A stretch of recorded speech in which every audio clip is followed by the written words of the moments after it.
Când ajungi în astfel de locuri, departe de larma agasantă, obositoare a orașului, redescoperi tihna, redescoperi pacea. Și chiar dacă ți-ai fi imaginat că vei găsi o casă transformată în expoziție, căci este căminul întemeiat de doi făurari, creatori de frumos, așteptările îți sunt depășite.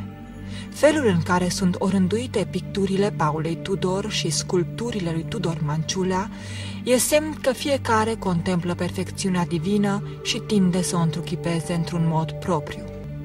Fiecare se roagă. Doi oameni hăruiți, încurajându-și, stimulându-și în mod reciproc talentul, izvodesc în adevăratul laborator din spatele zidurilor, feriți de tumult și priviri curioase, o lume a lor, o lume a liniștii și a armoniei. Pentru a picta un subiect religios trebuie să ai o stare aparte. În primul rând, nu trebuie să fii supărat cu nimeni și să fii în armonie cu inteligența infinită care ne coordonează pe toți. Dar un alt tip de pregătire există? Există o pregătire. Pot să spun că pregătirea este prin rugăciune, prin meditație, prin limpezimea minții și odihna minții. Odihna minții în Dumnezeu. Și atunci vine și inspirația. Ca o apă liniștită să fie mintea, în care după aceea vine inspirația și lucrarea, ești sigur că va ieși bine. Vorbiți-ne puțin despre tablourile religioase pe care le-ați făcut. Primele tablouri religioase pe care le-am făcut, le-am lucrat înainte de a da la facultate, în perioada în care mă pregăteam. Pentru că am fost în preajma mătușilor mele care sunt călugărițe la Mănăstirea Ghighiu. Am locuit o vreme în vacanță și m-am pregătit acolo, am pătruns în această atmosferă religioasă și atunci am avut chemare să pictez câteva tablouri religioase, nu icoane. Am pictat pe Mântuitorul Iisus Hristos în grădina Ghețemani, Sfânta Treime, anumite teme care nu erau neapărat icoane. Pot să spun că aceste tablouri există, le păstrează mătușile mele la Mănăstirea Ghighiu. Apoi, pe parcurs, am tratat și alte teme, am pictat și icoane, o parte le mai am, o parte sunt prin galerii, în expoziții. Aveți un reazem? Reazemul meu este munca și după ce adun, să zicem, 20-30 de lucrări și pot face o expoziție, punctul de sprijin este expoziția. Pentru că acolo mă confrunt cu publicul. Dar în permanență îi mulțumesc lui Dumnezeu și când merg pe stradă pentru acest dar pe care mi l-a trimis. Expoziția este un reazem spiritual, dar un reazem material? Un reazem în viața de zi cu zi este soțul meu, care a început să-mi facă rame, apoi încet, încet a început să lucreze sculptură și câteva tablouri. Are și pictură și sculptură, dar el rezonează mai mult cu prelucrarea lemnului și a metalului. El este un punct de sprijin în viața mea. Am format echipă, întotdeauna un tablou pictat de mine este însoțit de o ramă făcută de el și cu binecuvântarea celui de sus sperăm să mergem înainte tot așa. Tudor Manciulea, Doru, pare un om obișnuit, dar nu este așa. A ridicat casa din temelii cu propriile brațe. A desăvârșit-o, ajutat de Paula. Făurarul petrece multe ore în atelierul înmiresmat de aroma lemnului. Muncește sârguincios la tipare pentru rame, taie, șlefuiește, tăltuiește. Este un creator de armonii, ca la început de eră creștină, într-un atelier a idoma celui al lui Iosif Nazarineanul, unde însuși Mântuitorul a deschis ochii spre lume. Pregătește materia care va deveni ramă, suport pentru pictură sau, după caz, sculptură. Stai și te întrebi ce se naște în sufletul unui om care întruchipează hieratismul în lemnul schelei, sprijinul de altădată al casei sale în creștere. Un sentiment de înălțare. Am simțit, de fapt, dacă nu eram inspirat, nu făceam așa ceva. Lemnele acelea le-am folosit, din care am făcut sculpturile, le-am folosit întâi trepte pentru schela de la casă pe care am construit-o. Iar casa, ne-am dat seama că nu am făcut-o singur. Am făcut-o împreună cu soția mea și cu bunul nostru Dumnezeu. Și tot bunul Dumnezeu mi-a dat acea putere și acea inspirație și a zis, acest lemn nu-l arunca pentru că este uscat. Ia caută tu să faci chipul meu sau al Maicii Domnului. Și în felul ăsta au apărut acele sculpturi, acele decupări, acele traforări în lemn. În ce moment al realizării unui tablou începeți să lucrați la rama lui? De obicei, îi fac șasiurile, paspartul și rama, chiar înainte de a începe Paula un tablou.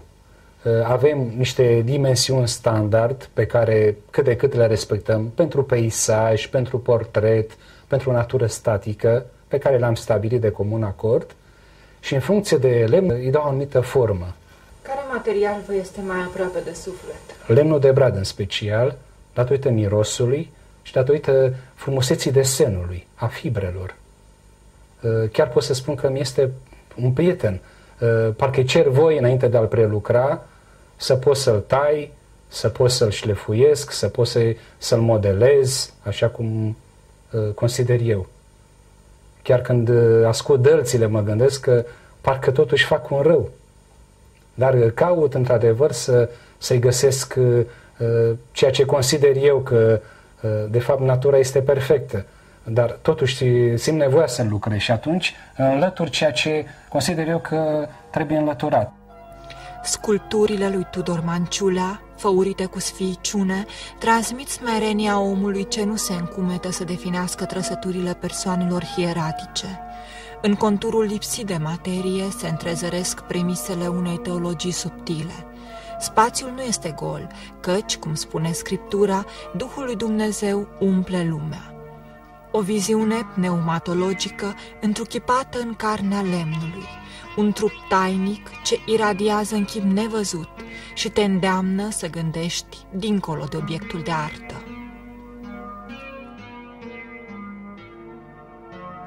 Cum începe un tablou? În primul rând, un tablou pătrunde în sufletul și în inima ta. Deci, înainte de a fi material pe pânză, este în sufletul artistului.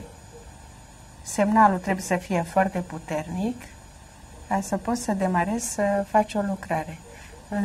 Întâi subiectul este partea care te impresionează cel mai mult. Și după aceea vin formele, le aștern pe pânză. Partea a doua, sigur, este ca o rugăciune.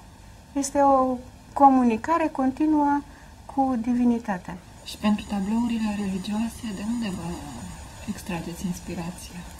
Pot să spun că am fost inspirat în timp ce am citit Biblia, să știți. În anumite momente, la anumite versete, am și avut imaginea în minte.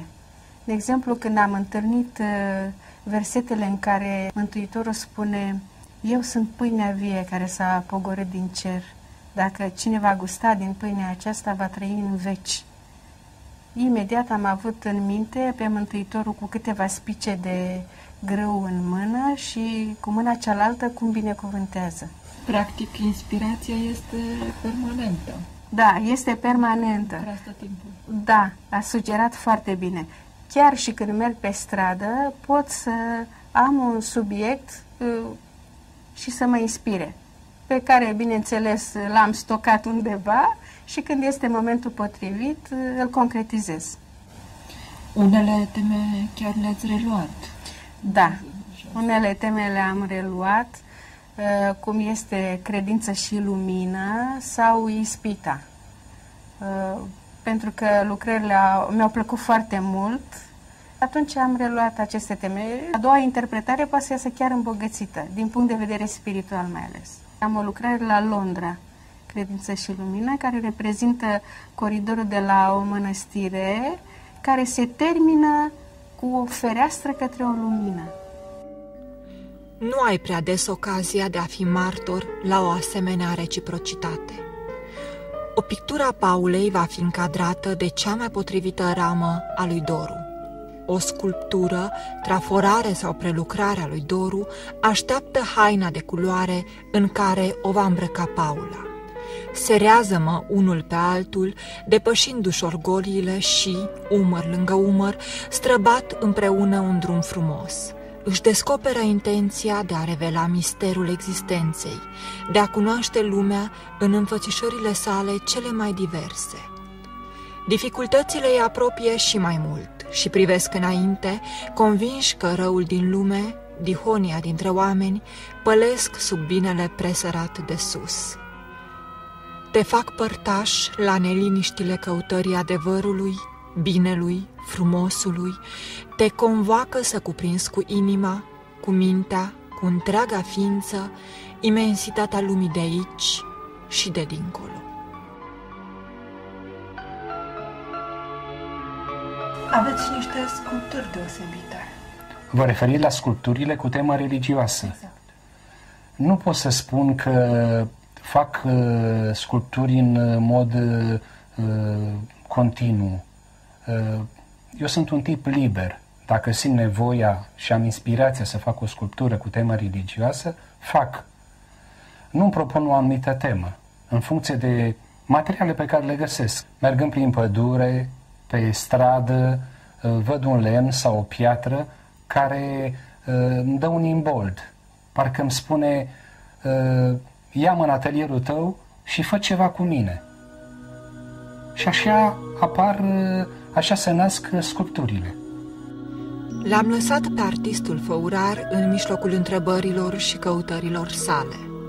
Va rămâne în atelier, cum face zi de zi, până la sfințit, întorcând lumea pe față și pe dos, dând forme noi materiei ce trece prin mâinile sale, așezându-le apoi în odăile casei, alături de acele ale Paulei.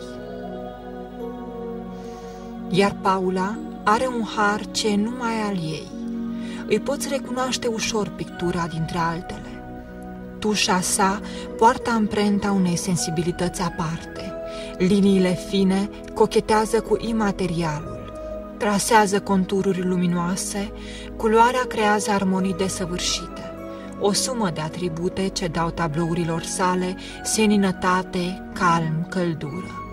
Pe pânzele ei nu e nici tensiune, nici conflict, ci o continuă căutare, sub diverse forme, a luminii, a împăcării, a frumosului ce merită eternizate. Și celelalte tablouri au o seninătate cu totul specială. E vreo deosebire între starea cu care pictați un tablou și starea cu care pictați un tablou religios? Nu, nu este. Aceeași formă de sinceritate este și când tratezi un subiect laic și când tratezi un subiect religios. Trebuie să fii foarte sincer cu tine, cu subiectul pe care îl abordezi și din punct de vedere fizic trebuie să-ți meargă toate motoarele. Ești ca un chirurg care taie cu bisturiul. Dacă îi tremură mâna, atunci consecințele se știu. Care este starea de la finalul unui tablou? Adică în momentul în care încheiați lucrul la un tablou? Este o stare de mulțumire și în același timp o spune că este ca un dar pe care l-ai primit. Eu când termin un tablou mă detașez atât de mult de lucrare încât la o zi, două, după ce l-am terminat, am impresia că nu mi-aparține. Mă bucur de el ca și când cineva mi l-a trimis. Nu consider că eu sunt autorul acelei lucrări. Din cauza asta pot să fiu și puțin, privesc cu un ochi critic lucrarea. Pe când o expoziție de pictură religioasă? Să știți că nu m-am gândit. Nu m-am gândit să fac o expoziție cu lucrări exclusiv religioase. O să fac acest proiect pe viitor. Să strâng mai multe lucrări, să-mi găsesc un spațiu adecvat și să expun numai temă religioasă. Îmi place. Da, îmi place ideea și în momentul ăsta va fi un proiect, mi-ați sugerat, va fi un proiect pentru viitor.